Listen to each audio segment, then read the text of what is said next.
All right, we are here, section 13.1, talking about democracies of the 1920s, but we're going to specifically look at Germany after World War One and see just the situation that the Germans find themselves in, the challenges that they face. The section also includes information about Britain and France during this period, but that will probably are not going to include that in this podcast, so you have to go into your book to get that. I think there'll be some pets of information about that, but that'll be in your book. But we're going to focus especially here on Germany, democracies of the 1920s.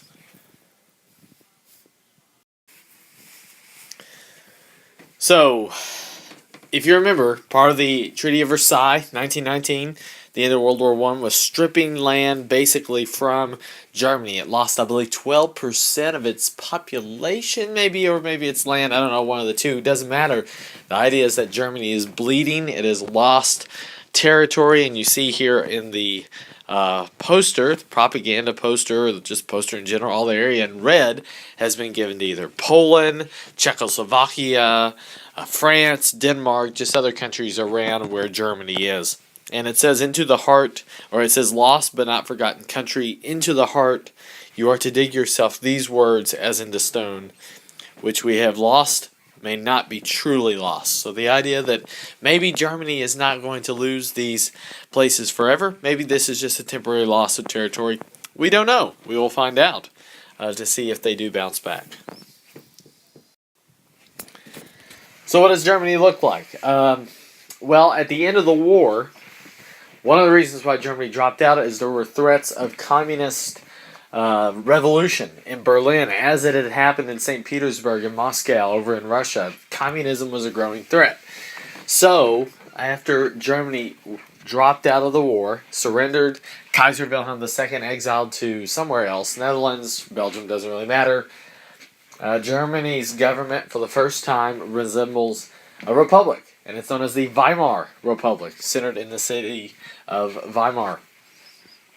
And this government is going to be basically from the start, and we'll talk about this here in a second, it's behind the eight ball, because it's going to be this government that basically accepts the Versailles Treaty, which again decimates Germany, and they're going to have to play catch up in terms of getting the people's favor.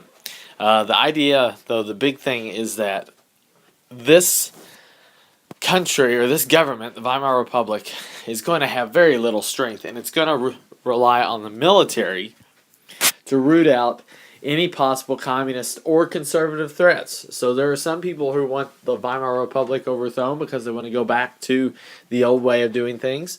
Those are the conservatives. And there are those who want to overthrow the Weimar Republic and go to a more communist way of doing things, and that would be more of your, obviously, communist revolutions. So it's a very difficult situation, and without the military, the Weimar Republic is in very, very big trouble. And like I said, the Weimar Republic basically from the beginning is in trouble because they did accept the terms of the Versailles Treaty, which again took so much away from Germany, took away so much of its land, its people, its colonies, its ability to produce coal and iron. It took away its military strength. So much is gone. And in fact, there's a term, Diktat, which basically means a stab in the back is what Germany faced.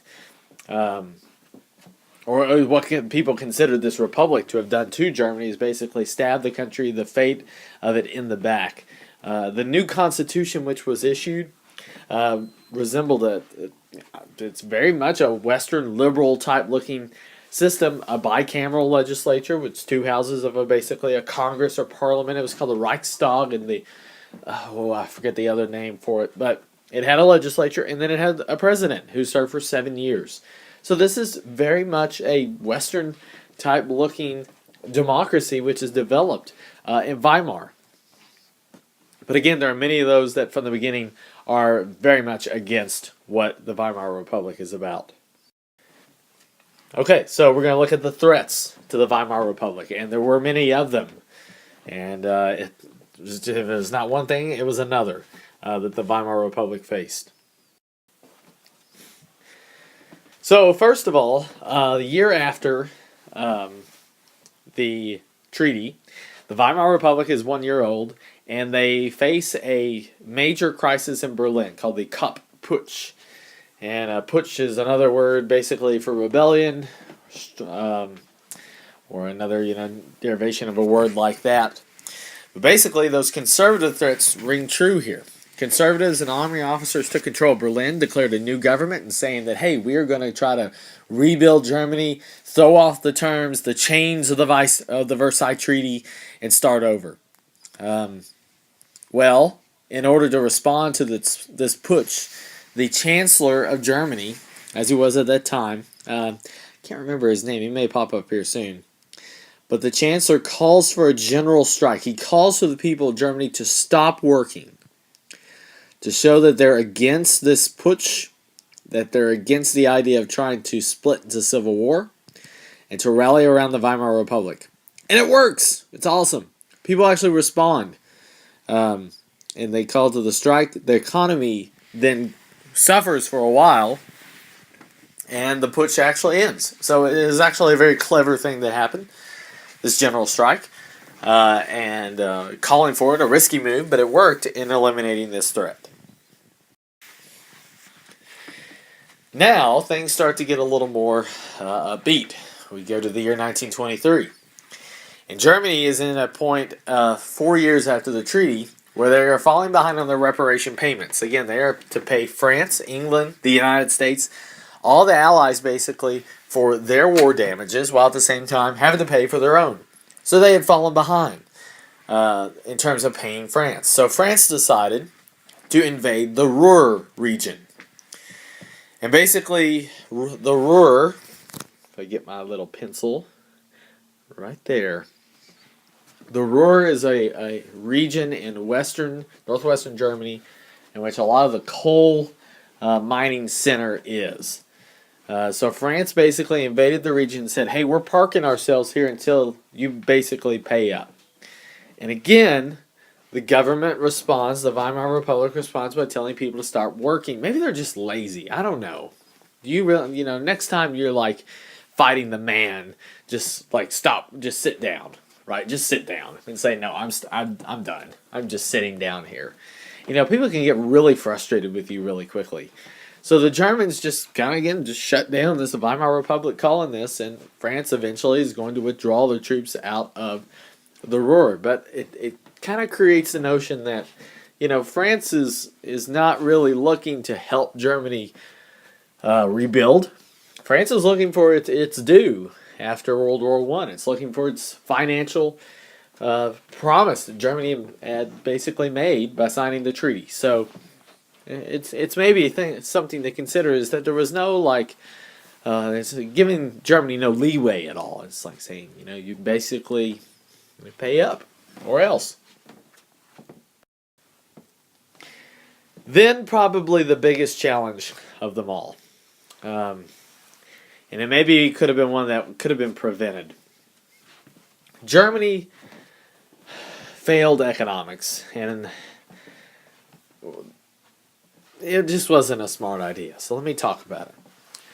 As we talked about there with the Ruhr Crisis, Germany is having problems paying for the reparations. So the decision was made to simply print more money.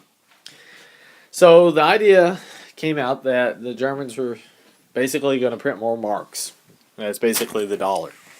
Now, back in the day, money was tied to this thing called the gold standard. And basically, the bill that you had, whatever it was, $1, a mark, represented a particular amount of wealth, bullion, that you had in the coffers.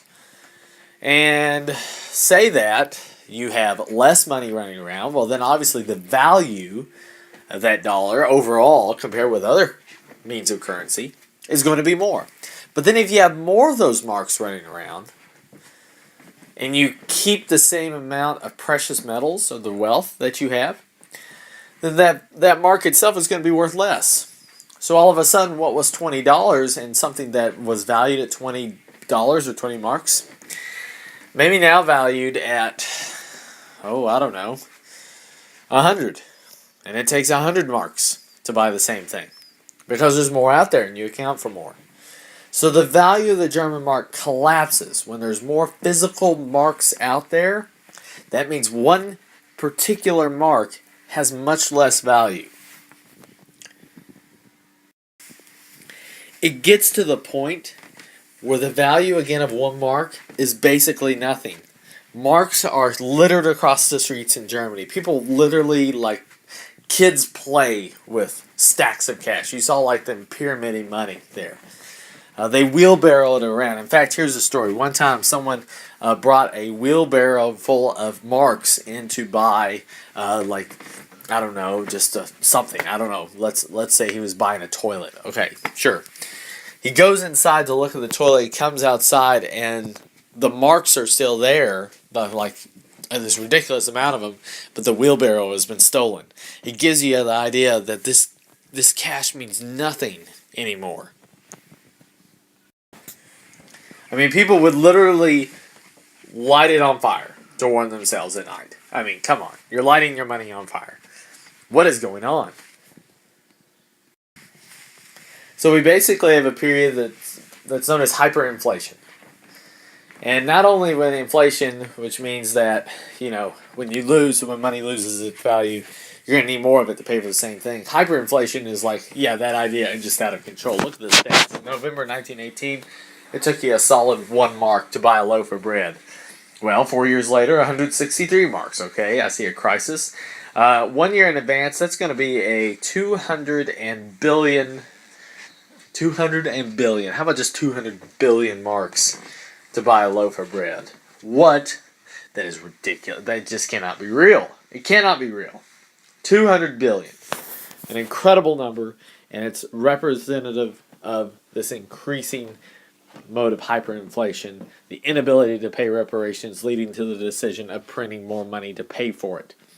Now, what basically does that mean? I mean, how does that affect people who have saved up for years? So, well, think about this. Say that a couple has 50,000 marks in the bank. That's their retirement. They've worked all their lives. They've got 50,000 marks in the bank. Hyperinflation happens. Those 50,000 marks can't even buy you a part of a loaf of bread. It may get you a slice, okay? Enjoy your toast, and then you die of hunger. You see, this is a huge crisis that Germany has to face now. It's incredibly damaging. It's incredibly apocalyptic, and in some ways even more so than World War One. I mean, can give you an idea here of the value of the mark per dollar. I mean, we go from, in about 1920, 64 marks to the dollar. So if I have $1 at that point in 1920, it's in essence worth 64 marks. That sucks. That's really bad for the mark. Okay? It's terrible. But then you get to a period in 1923.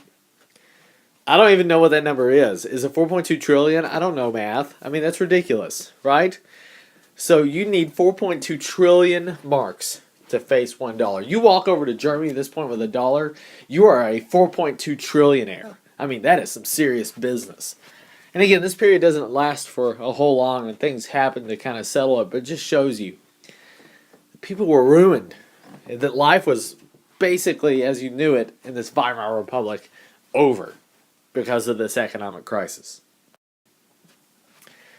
Here's this very exciting man who has large teeth. But take a look at this quote by John Maynard Keynes, who we've already brought up. Remember how he talked at the end of World War I? I mentioned with you that, hey, the peace, the economic consequences of the peace is that this will cause more unrest. He says, the inflationism of the currency systems of Europe has proceeded to extraordinary lengths. The various belligerent governments, unable or too timid or too short-sighted to secure from loans or taxes the resources they required, have printed notes for the balance. Instead of asking for loans or taxing your people, well, the Weimar Republic went with printing notes. But think about it. How are you going to ask a loan from France? Yeah, right. Right? I mean, you owe them so much in terms of reparations. How are you going to raise taxes on the people when no one respects your government? I mean, this was really the only option before we judged them too harshly. So it's just a difficult situation for the Weimar Republic to face. And then it comes to a head. 1923. We go down to Munich. in a town in southern Germany, or city in southern Germany. And a young man named Adolf Hitler plots and carries out a revolution at a beer hall, basically a bar, in Munich, and declares that he is going to lead this small political party called the National Socialist Workers' Party, otherwise known as the Nazi Party, that they are going to rise up and take over the country and lead a revolution to oust the Weimar Republic. And it seems that, well, for a while, that the plan is going into effect. They actually arrest leaders of Munich in the city, and they seem to have the military on their side. But some of Hitler's group actually goes against them. They basically backstab him. And Hitler is arrested for trying to incite a revolution. Because of this, he's going to get a jail sentence, but ironically, maybe not too long, only about a year or so. And while in jail, he's going to write his book, Mein Kampf, basically My Struggle. And through this realization, and this is more of a forecasting of things to come, Hitler realizes that to gain power, he's going to have to do so by legal means. This was his illegal try. This was his mulligan. It didn't work out. But now, as he exits prison, and with Germany still in a financial mess that it is, he's going to realize that if he is going to grab power and become the Übermenschen that Nietzsche would discuss and would prophesize about, he's going to have to do it legally. By the way, this is Hitler. We'll close, though, with this. By the mid-1920s, there was a bit of a light at the end of the tunnel, so to speak, where the countries of Western Europe and Germany started to come to a reconciliation. The United States plans in 1924 the Dawes Plan, which basically restructures the German debt, and the United States actually loans Germany money. And then that money is going to come back to the United States with interest. So in essence, what the United States does simply is get the money rolling. They loan Germany the money so they can restart and reboot their debt payment. The Locarno Pact and the Kellogg-Briand Pact are basically, let's all get together and have big bear hugs. And they declare, among other things, war to be illegal. They allow Germany back into the League of Nations. And these are small baby steps to be building Germany back into the world community. So by the 1920s, mid-1920s, Germany is starting to get back on the good side of these countries.